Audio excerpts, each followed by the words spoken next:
All right, it has been a hot minute, but today we are talking why I stopped counting macros and why I don't think anyone should count macros. Yeah, when I first got into like this little life of like health and fitness, I was just really excited to surprise myself, to cut out dairy, to cut out sugar. I have this huge sweet tooth, so cutting out sugar was something that was just like, I love to bake. The more butter, the more sugar, the better. Like, it was just not something that I ever saw myself doing. All was good for about a year, right? I didn't have social media in that time. It was just me trying new things with the research I'd done. And then I re-downloaded Instagram because of course I wanted to share everything I learned in that year. So I re-downloaded Instagram, and it's so funny because at the time I didn't know that I was comparing myself to other people, and at the time I didn't know it was really affecting my mindset, but it really was. It changed the whole reason that I ever wanted to eat better and feel better, and I suddenly wanted to look a lot better.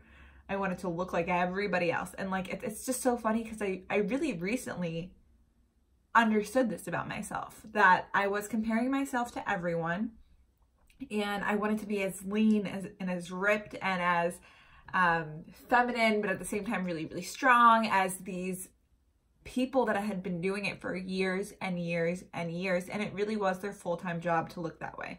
So not discrediting their hard work or anything, it's their full-time job though. So of course they're gonna look that way and put in the time and all this stuff because it's what they do. But here I am now, like trying to figure out how I can do it the same way they do. So started counting macros, started lifting a lot heavier, started ignoring all the signs that my body said it needed rest. I started ignoring all the times my body said it was full just so I could hit my macros, right? And then that led into this extremely terrible, terrible place where I would just like restrict and restrict and restrict and then binge. And it's so funny because again, at the time I didn't know this was what I was doing. But now I look back and I'm like, wow, this is what everybody means by that restrictive binging lifestyle. I had no idea what that was. I gained a lot of weight. I gained 10 pounds, which isn't a significant amount all the time, but I'm pretty short. So you see weight on me. And I felt really uncomfortable. I felt really heavy. I didn't feel good if I was ever like hitting mitts or boxing or anything like that. Like I didn't feel like myself. And I knew that however I was eating, though maybe I didn't have a label on it, I knew that it wasn't good. I knew that there were nights where I was just feeling really sucky, like really bad. I would count everything, right? So everything was in my macro app. And then eventually the night would come and I called myself a calorie hoarder. I would hoard my calories until like the evening so I could like eat it all and whatever.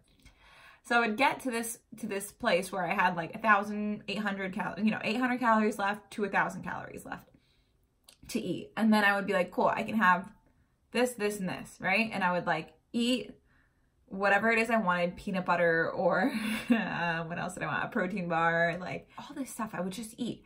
And then at one point, I would just stop tracking it. So I would go the whole day tracking everything I ate, get home, be like, cool, 800 to 1,000 calories left. Would track things here and there. And then at some point in that evening, I would stop. I would stop putting in what I was eating and I would just keep on going. There was no end in sight as to how much I could eat. And I would feel so terrible. So terrible. I didn't feel good. I didn't think I looked good. I was upset at myself. I remember one day I was talking to my mom and I just started crying and I was showing her pictures of the people I wanted to look like. This is a true story. I was showing her pictures of the people I wanted to look like and crying because I couldn't get there, right? And I knew at that moment there was something seriously wrong. At that moment, I was like, I cannot believe I am crying about wanting to look like this human being that I don't know, whose full-time job it is.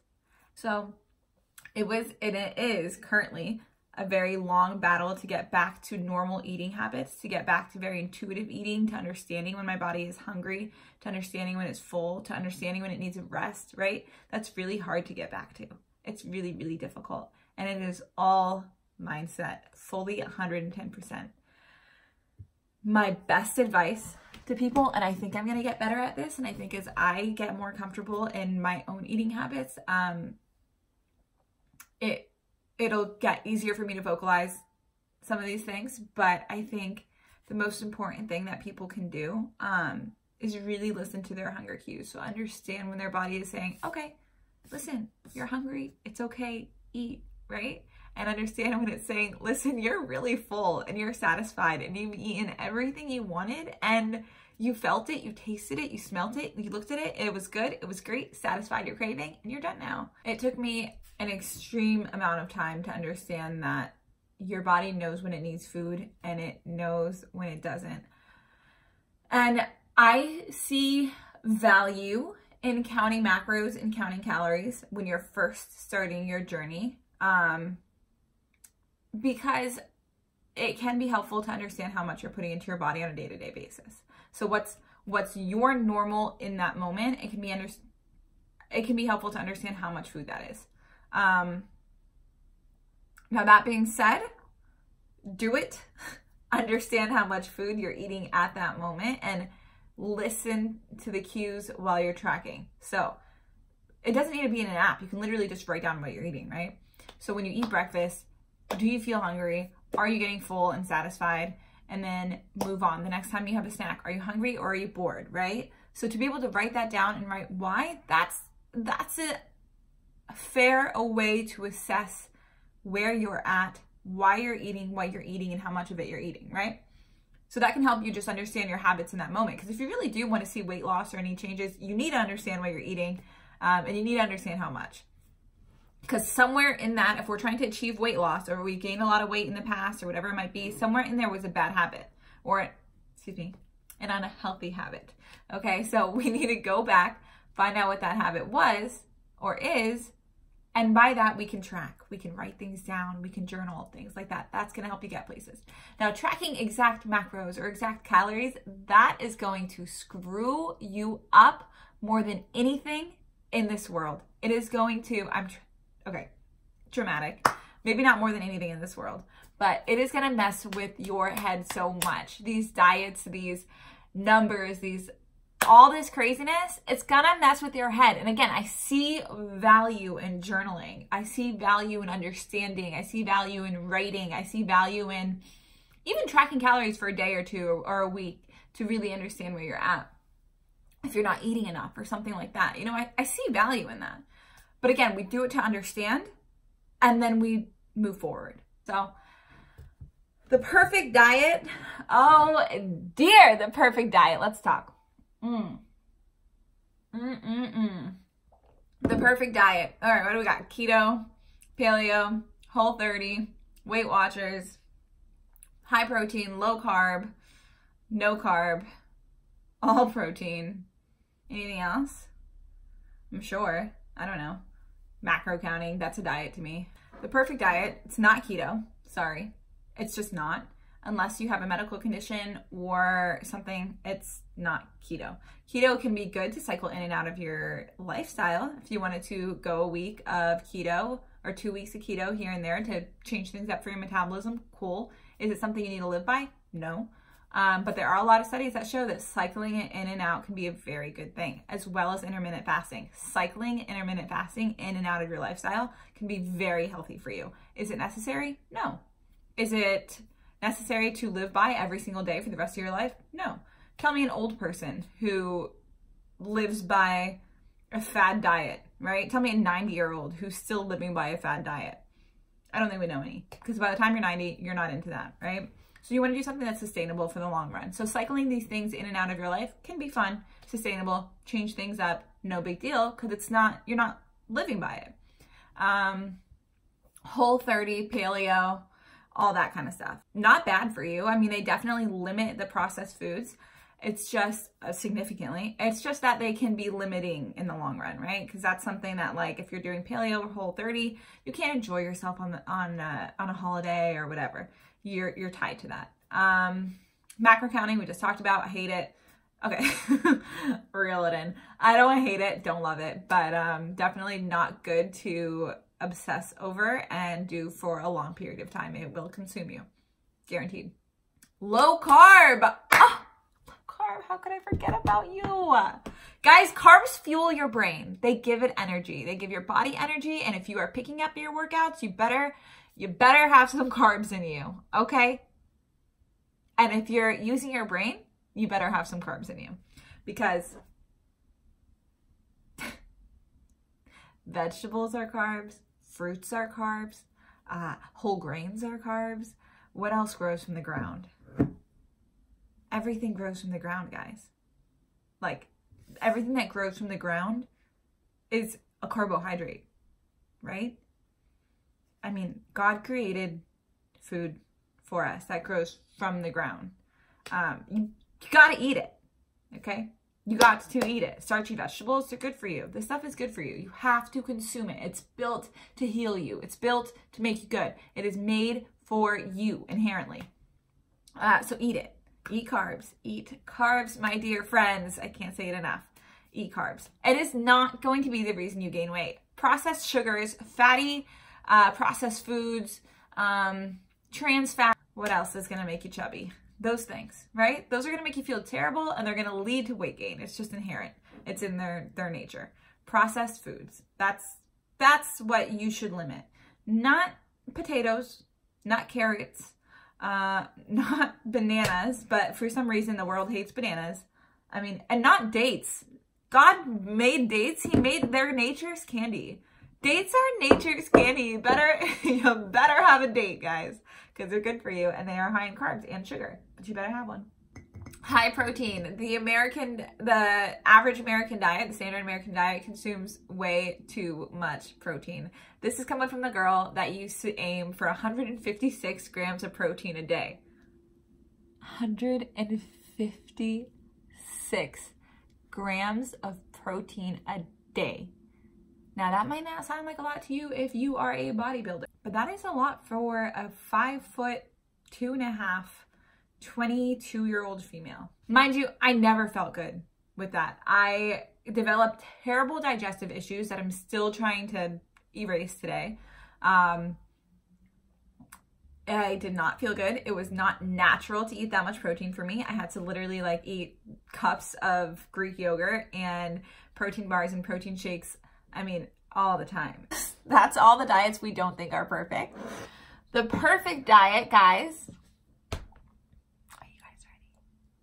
This is a big one.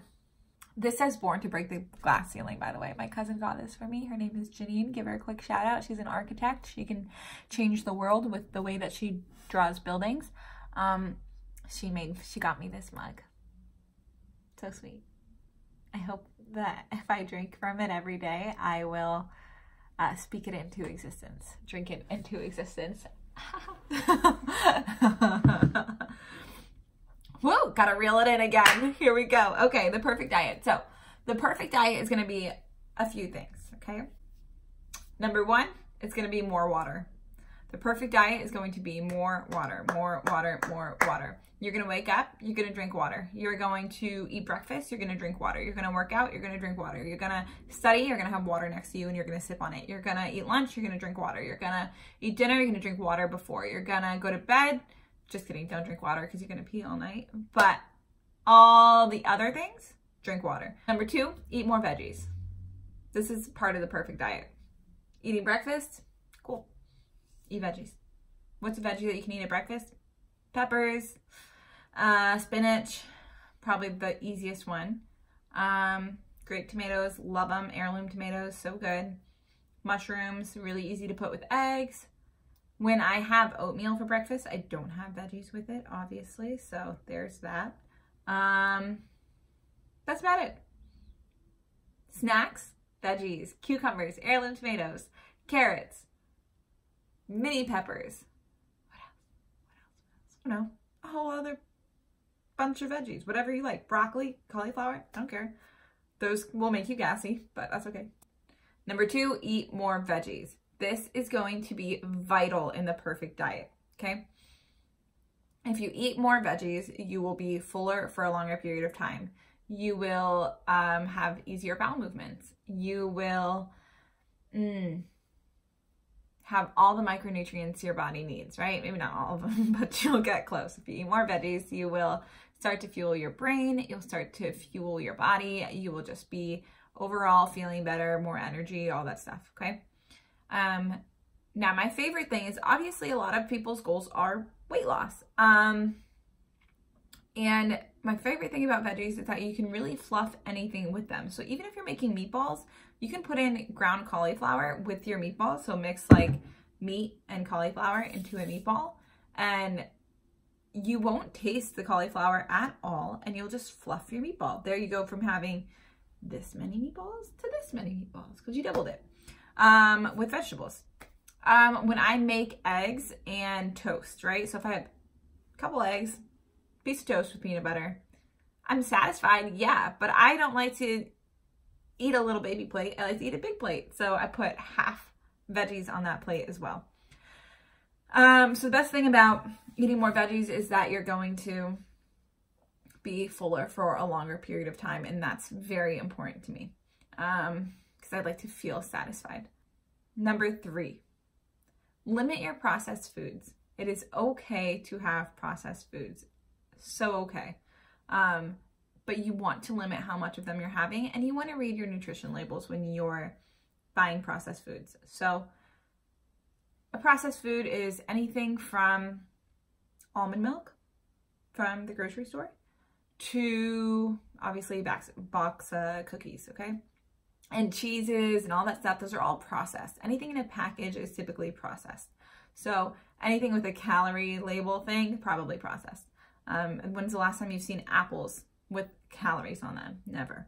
So anything like that's going to be a processed food. So you not only want to read the nutrition facts, which is where our eyes always go. Our eyes are always going to go to the calories and to the carbs and the sugars, right? That's kind of where eyes fall on a nutrition label. Now, what you want to do is you're going to want to start taking your eyes from the numbers and take it down to the ingredient list, okay? So the ingredient list is going to tell you if it's made of enriched flours, if it's made of sugar, if it's made of syrups, all that stuff. So take a look at that. We want to look for processed foods that have 5 ingredients or less. We're not looking for processed foods with lists that are extremely long, okay? We want to look for 5 ingredients or less on a processed foods label. Number 4, balanced diet, balanced plate. Carbs, proteins, fats, micronutrients, okay? Sweet potato, chicken, olive oil, spinach, asparagus, Brussels sprouts, whatever you want. That is our rule of thumb. So to recap, your perfect diet is going to be more water, more veggies, less processed foods. And when you're eating processed foods, 5 ingredients or less on the package. And number 4, a balanced diet or a balanced plate. Carbs, proteins, fats, micronutrients. That's your perfect diet, okay? That's about 80 to 90% of the way we eat. When you can control what is on your plate and what you are putting in your mouth and what's in front of you, that's your 4 staples. When you cannot control it, when you are at a birthday party or I don't know, something else, whatever, an event, a wedding, when you're out and there's things around you and you want to enjoy it and you're going out to dinner with your best friends, right? Enjoy it. Eat something fun. What you don't want to do is you don't want this stuff to be all you're consuming. Fluff, fluff, fluff with the right things. Fluff with water, fluff with vegetables, fluff with good proteins and satisfying carbs, right? Fluff with the stuff that is going to make you feel so good, and you're inherently going to have your perfect diet. Thanks for watching, guys. Comment below, subscribe, follow me on Instagram at Living with Lena. That's where you'll see a lot of what I eat on the day-to-day and my workouts and all that stuff. A lot more tips, fun. It's definitely a lot more regular on Instagram, so follow me there and share this with people who you think need it. That's super important. you are not going to change everybody, right? But by sharing these things, people will all get something very small out of it, and they'll hopefully take it with them and take a small step towards a healthier life. So that's all I got for y'all today. I hope to be back next week with another video, and I hope that the content keeps growing and providing you value to you. That is my only goal, is to provide valuable information to you guys. I hope it helps. Again, share, like, comment below, and follow me on Instagram. Don't know what that was. Cheers. See you later.